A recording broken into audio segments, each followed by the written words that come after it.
Hi everybody, Dr. Zach here, and I wanted to take a couple minutes today just to touch on a couple of the recent stories coming out about the COVID pandemic.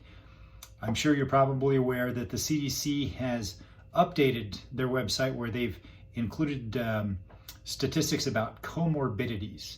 These are other issues beyond COVID that people that have died and been labeled as COVID deaths have been shown to have been dealing with. So according to their recent numbers, this is going back to August 26th, there was roughly 162,000 deaths that have been COVID-related deaths.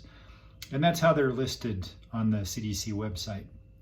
As you scroll down a little bit, there's a section that talks about comorbidities. And it lists the total number of COVID-only deaths. So these are the people that didn't have comorbidities. They didn't have other diseases. They didn't have heart disease or cancer or diabetes or autoimmune disorders or influenza or pneumonia. It was strictly COVID-19 deaths, and according to their numbers. And they said that was about 6% of that total 162,000 number. So we're looking at just under 10,000 COVID-only deaths. The rest of the COVID-related deaths include comorbidities, which means these people had other health issues going on, things including heart disease, cancer, chronic health issues, autoimmune disorders, pneumonia, other infectious diseases that had taken place as well. And so this other 94% are the people that had lots of health issues. In fact, they said on an average they had 2.6 chronic health issues going on. So these are people that didn't just have heart disease, didn't just have cancer, they may have had both. They may have had several different health factors that were going on that complicated and put them at higher risk. And this goes back to what we've been talking about all along, is that we're really looking at it's unhealthy people that are susceptible to any kind of sickness and illness and disease, especially infections. And while there's been virtually no attention given to how do we make ourselves healthier, how do we create a healthier nation, how do we create healthier families, communities, there's been no attention to that. It's all been how do we avoid disease. And what the CDC's numbers actually come out and show us again and just reveal to us, once again, is that we need to actually deal with the main pandemic, which is a health crisis. We have a health crisis where we're one of the least healthy countries on the planet. We make up about 5% of the world's population, and we take 70% of the world's medications.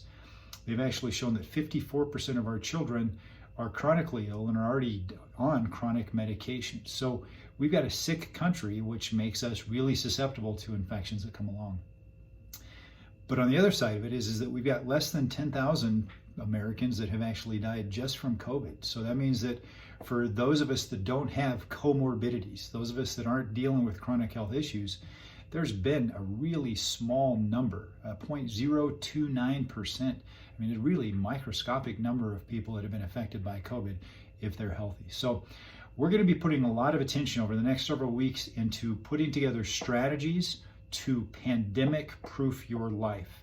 So keep your eyes open for upcoming webinars, seminars, and live workshops that we're going to be doing addressing those issues. Get your families involved. We want to take and create a shift in our communities so that we can start focusing on increasing the health of our families and of our communities. A couple other things I wanted to talk about that have come up in the news as well. And I was excited to share with you a week or two ago that President Trump has brought along a different medical expert that he's been paying some attention to and is actually getting some feedback regarding how to handle the COVID-19 pandemic. And this is Dr. Atlas, who comes out of Stanford. And I was reading the news yesterday. This actually came out in the Washington Post. And President Trump's being criticized for actually listening to Dr. Atlas, because Dr. Atlas is actually pushing for what's called a controversial herd immunity strategy. I don't even really know what to say to that. A controversial herd immunity strategy. That's what we're going for, is herd immunity. That's why, as I've said over and over and over again, the more number of cases we see, the closer we're getting to herd immunity. And herd immunity is where basically, as we get more and more of our population, especially those that have been at risk, exposed and they can develop antibodies, then we get further and further past the curve that we've been trying to flatten for 6 months now. And then we actually see that we don't have any more infections that go on, or the number drops dramatically. It's interesting, in the same article, it actually criticizes Sweden's approach. And if you remember, we've talked about Sweden a lot too, because they didn't have lockdowns, they didn't have shutdowns, they didn't mandate masks, they didn't shut down schools. Kids were able to go to school. They didn't shut down their economy. They didn't turn everything upside down. And through the month of August, I think that there was one COVID death, last I checked, in Sweden. They are basically past the curve. They have herd immunity, and they're no longer concerned about COVID in Sweden. But in the same article, it's saying that this controversial herd immunity is something that we shouldn't, put too much energy into. Why? Why would they not want us to actually get past the curve?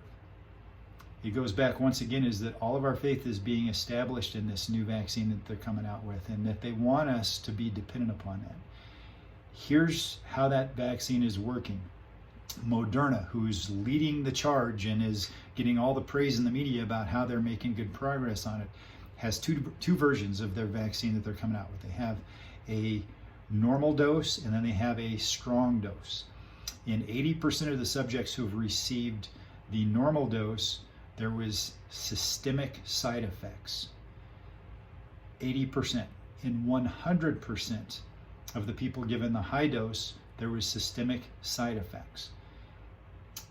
This is for a disease that most people don't even know they have, right? We're talking about a pandemic that's so bad that you have to get tested to find out if you even have it. So here's what I want to keep bringing you back to, is that we have an entire world that's focused on sickness and disease. Maybe we should turn our attention toward health, creating health, living healthy lives physically, mentally, socially, and spiritually. And that comes back to taking care of ourselves, feeding ourselves properly, exercising ourselves properly, getting plenty of fresh air and plenty of sunshine, engaging with each other, having community with each other. This is what healthy living is all about. And if we put more energy into being healthy, we have to put a whole lot less energy into being sick. And so I'm going to encourage you today is to take and look at the stories we've been told. Think about what they're telling us and balance out with what I'm telling you. Come up with your own solutions. Come up with your own ideas. This is something where it's time for us to start thinking. We have to take responsibility for the thoughts and the actions that we have. So with that, let's focus on health. Let's put some energy over these next few months into building up the healthiest bodies we can, the healthiest minds we can, the healthiest spirits we can. Keep paying attention to the feeds that I send out, because we're going to be putting together Lifestyle 101, a workshop on getting back to keeping yourselves healthy, getting your health back, and maintaining that for the rest of your life.